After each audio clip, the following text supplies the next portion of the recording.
নিয়ে কই যাস ফরিদ? আমাকে রে খাবি? একজনের মুরগি বানাবো, 10 মিনিটে মুরগি ধরবো।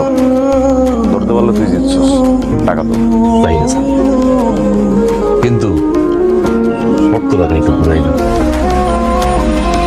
10 মিনিটে যদি মুরগি আমি ধরতে পারি, তাও তো আমি দিচ্ছি রে, তোর সাইডে দাঁড়া।